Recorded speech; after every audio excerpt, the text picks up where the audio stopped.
warahmatullahi wabarakatuh.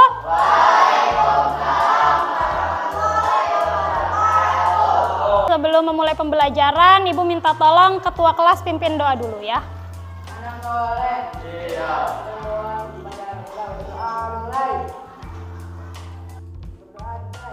Hari ini temennya siapa yang tidak hadir? Hafiz. Kenapa? Tanpa keterangan. Siapa lagi? Elis. Sakit. Semangat pagi. Alat tulisnya sudah disiapkan belum? Sudah? Buku paketnya sudah diambil? Oke. Hari ini kita akan belajar tentang sistem peredaran darah. Sebelumnya Ibu mau tanya nih. Lihat dulu gambar apa nih? Apa? Orang terjatuh dari sepeda. Terus di sampingnya apa? Lecet. Kalian pernah nggak jatuh atau terkena benda tajam? Pernah. Pernah. Siapa yang pernah? Iya, Rani, Salsa, Farel, Rohman pernah. Semua pernah ya?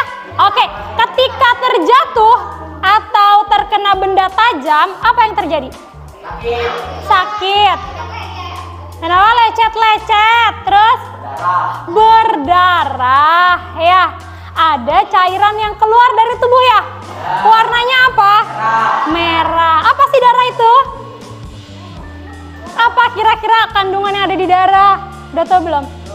Oke, nanti kita akan pelajari ya. Ibu mau menyampaikan tujuan pembelajaran kita hari ini. Yang pertama, kalian diharapkan mampu untuk menjelaskan fungsi darah ya. Kemudian kalian diharapkan mampu menganalisis sebuah masalah yang berhubungan dengan salah satu komponen penyusun darah. Kemudian yang ketiga, kalian diharapkan mampu menganalisis karakteristik dan fungsi masing-masing komponen penyusun darah. Apa sih manfaatnya mempelajari materi sistem peredaran darah? Nanti kita akan tahu ya, apa sih peran darah di dalam tubuh kita itu? Ya. Kemudian nanti kita bisa tahu juga di darah itu ada apa aja komponen-komponennya. Hari ini akan ada 3 penilaian yang Ibu lakukan, yaitu sikap, pengetahuan, dan keterampilan. Nah, hari ini karena kita melakukan diskusi, maka kalian akan duduk bersama teman-teman kelompok kalian. Ya, Ibu sudah membagi kalian ke dalam 5 kelompok yang heterogen. Sudah Ibu sesuaikan dengan perbedaan karakteristik kalian. Ya, sudah duduk sesuai kelompok? Sudah. Kelompok 1 di mana? Kelompok 1 di sebelah sini, kelompok 2, kelompok 3, oke, kelompok 4, kelompok 5, oke, baik. Perwakilan kelompoknya boleh maju ke depan, ambil LKPD. Tolong diperhatikan dulu. Jadi di LKPD ini silahkan kalian isi dulu identitas kalian. Kalian baca dulu nih petunjuknya ya. Nanti Ibu akan tayangkan sebuah masalah. Ya, kalian akan membuat rumusan masalah ya. Kemudian kalian tulis hipotesisnya. Kotak-kotaknya sudah disediakan. Kalian saksikan video demonstrasinya. Kemudian kalian isi tabel-tabel yang ada dalam LKPD ini. Nanti setelah itu kalian presentasikan. Dan jangan lupa kalian tulis kesimpulannya di bagian paling akhir. Sudah paham untuk pengerjaan LKPD-nya? Oke, kalau sudah paham, sekarang kalian perhatikan layar di depan. Di sini ada sebuah artikel, ya. Judulnya adalah kadar trombosit drop, Rizky meninggal akibat DBD. Silakan kalian baca dulu ya, untuk meningkatkan literasi kalian. Apa isi dari artikelnya tadi yang udah dibaca? Rizky, tentang Rizky. Rizkynya kenapa? Kena DBD. Gara-gara apa? Apa iya trombositnya drop, betul sekali Salsa. Oke, dari artikel yang sudah Ibu tayangkan, coba kalian buat masing-masing kelompok satu rumusan masalah. Ya. Tulis di kotak yang ada pada LKPD. Masalahnya adalah mengapa penyakit DBD dapat menyebabkan Rizky meninggal. diskusi kami adalah karena kadar trombosit Rizky menurun sangat jauh dari kadar normal trombosit manusia sehingga menyebabkan Rizky meninggal. Bagaimana DBD bisa menyerang tubuh? Yaitu karena virus yang menyebar dan membuat trombosit turun drastis sehingga dapat menyebabkan kematian atau meninggal. Mengapa Rizky bisa sampai meninggal akibat DBD? Karena virus DBD sudah menyebar sampai ke otak dan membuluh darahnya pecah sampai mengeluarkan darah dari hidung dan telinga. Apa yang menyebabkan Rizky meninggal? Karena penyakit DBD yang menyerang trombosit sehingga trombositnya drop atau menurun. Berdasarkan rumusan masalah yang sudah kalian buat, tentang apa sih tadi? Tentang DBD. Iya, berhubungan dengan yang drop apa yang drop? Iya, trombosit. Apa sih trombosit itu? Untuk kalian lebih mengetahui lagi apa trombosit itu, kemudian untuk kalian mengetahui apakah hipotesis kalian itu sudah betul, silahkan kalian lakukan kajian literatur. Ya, kalian boleh buka buku paketnya, kemudian buka bahan ajar, atau kalian boleh buka HP-nya.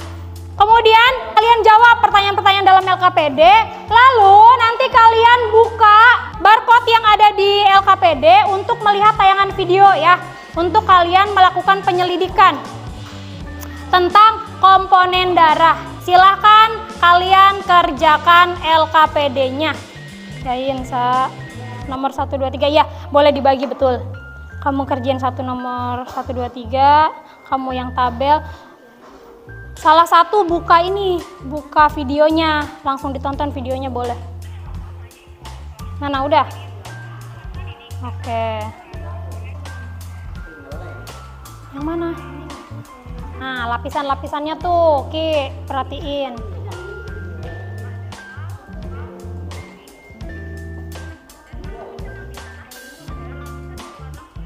Yang tentang trombosit kalian bisa cari di internet untuk tambahan informasi. Yaitu karakternya apa, fungsinya apa nih, kamu tulis.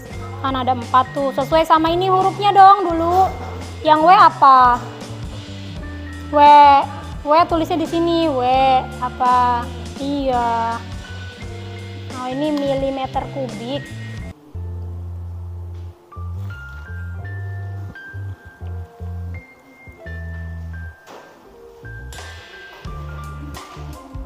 Semuanya udah punya kerjaan masing-masing kan? Nggak ada yang nganggur kan? Oke, kelompok 2. Semua ikut berpartisipasi kan kelompok ini? Sip, kelompok 3 ya? Oke, kelompok 4 semua ikut berpartisipasi ya. Nanti setelah kalian selesai mengerjakan LKPD, kalian persiapkan untuk melakukan presentasi ya. Setiap kelompok perwakilan 2 orang untuk maju ke depan. Presentasinya sebelum kesimpulan yang tabel aja. Ya, itu yang paling penting. Udah, tinggal Lala. Udah ditonton? Semuanya udah. Belum. Sudah selesai semua belum? Ayo kita mau presentasi. Oke, kita kasih kesempatan kelompok 1 maju duluan. Silakan. Assalamualaikum warahmatullahi wabarakatuh. Berdasarkan artikel yang telah dibaca, mengapa Rizky bisa mengalami permasalahan tersebut? Karena Rizky terkena virus DBD yang membuat trombosit dalam darahnya terinfeksi dan membuat kadar trombosit menurun. Apa yang dimaksud dengan trombosit? Trombosit adalah komponen penyusun darah yang berperan penting dalam proses pembekuan darah dan berhubungan dengan penyakit DBD. Jelaskan fungsi darah bagi tubuh. 1. Untuk mengangkut nutrisi, oksigen, hormon, dan senyawa kimia lainnya ke seluruh sel-sel tubuh. 2. Mengangkut karbon dioksida dan sisa metabolisme untuk dikeluarkan dari tubuh. 3. Untuk menjaga tubuh kita dari serangan penyakit. Ada berapa lapisan yang terbentuk dalam campuran pada video percobaan yang telah kalian saksikan. Dalam video tersebut terdapat 3 lapisan yang terbentuk, yaitu 1. Lapisan berwarna merah sebagai sel darah merah, komposisinya 2 cm.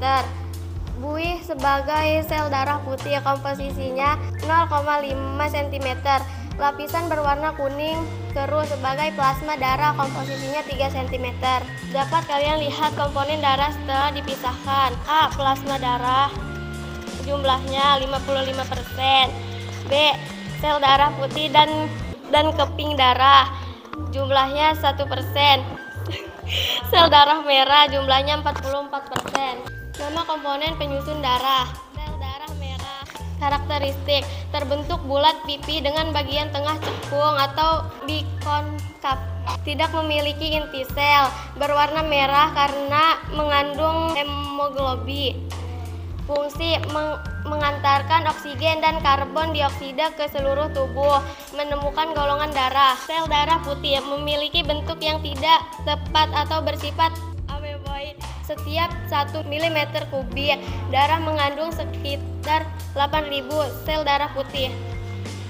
Fungsinya melawan infeksi seperti bakteri, virus, atau kuman yang berusaha masuk ke dalam tubuh. Plasma darah berwarna kekuningan, terdiri dari 90% air dan 10% zat-zat terlarut.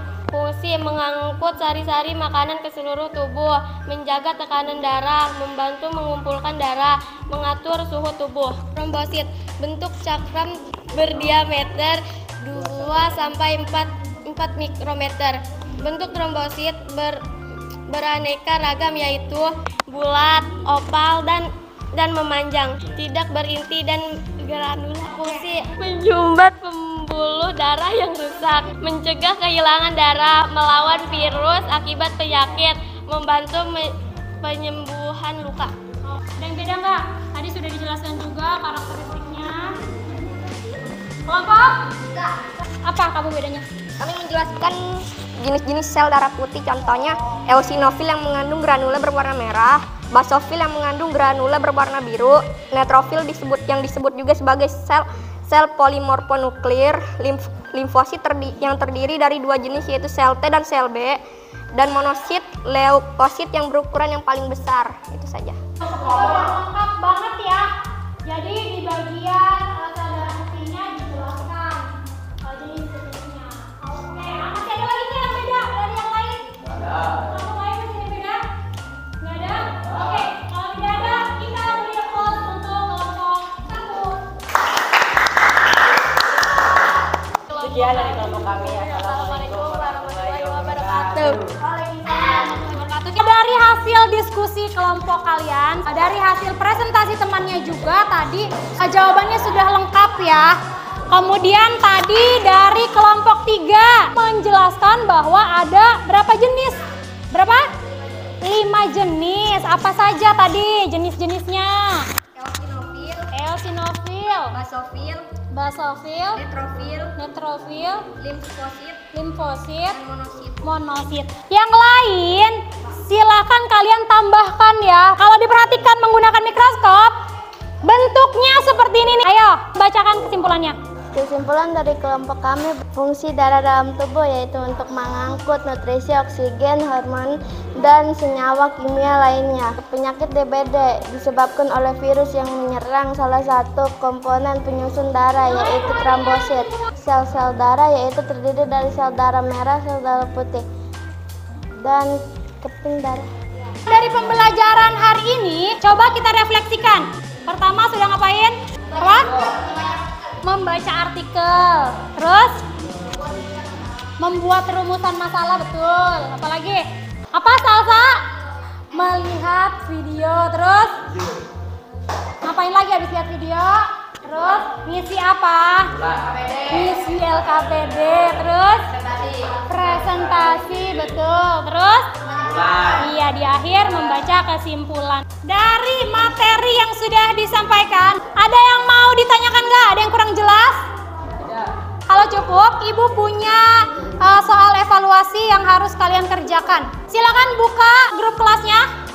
Ibu sudah kirim soal evaluasi melalui Google Form. Silahkan kalian buka linknya. Sinta udah, Sinta? Berapa pula? Hah? 70. Oke, lumayan. Put, berapa Put? Kamu biasanya nilai gede Put? Berapa Put? Weh, 90. Mana coba dilihatin dulu nilainya. Oke. Pembelajaran hari ini sudah selesai. Pertemuan selanjutnya kita akan bahas